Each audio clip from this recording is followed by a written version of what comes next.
достар, аптап ыстық десе бірден Сахара шөлі немесе Араб әмірліктері келеді көз алдымызға. Бірақ өзге құрлық пен аймақтарда да адам төзгісіз жоғары температуралар тіркелген. Назарыңызға жер бетіндегі ең ыстық аймақтарды ұсынамыз. Біріншісі, Далол, Эфиопия.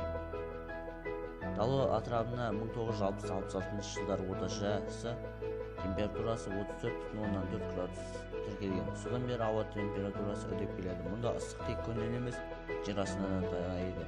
Өйткені Далол атырабы жанартауларға жақын орналасқан. Мұнда әйгілі Далол жанартауы бар. Екінші, Тирацвия, Израиль. Тирацвия Бичина алқабында орналасқан діни кимбиц. 1942 жылдың 21 маусым күні мұнда Азия тарихындағы ең жоғары температура тіркелді. 53,9 градус. Иордан өзені аймақтарды суландырып тұрғанына қарамастан ыстық болады. Үшінші, Кебили, Тунис. Кебили Тунистегі шөлді оазис. Мұнда тұрғындардың әрі күн ыстықтан қашуымен өтеді.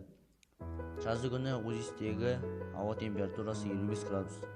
Элджерит көлі болса, жаз келісімен құрғайды екен. Тимбуки, Мали.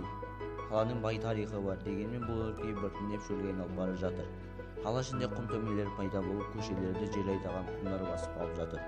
Бірақ қаланың проблемасы бұл емес, ыстық климат. Бұнда ауа температурасы максимал көрсеткіші 55 градусқа дейін жетеді екен.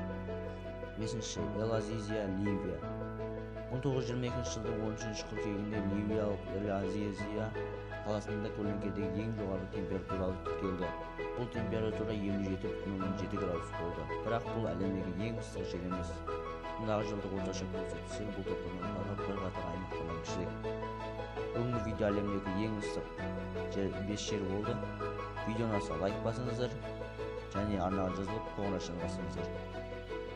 Келесі кездескенше.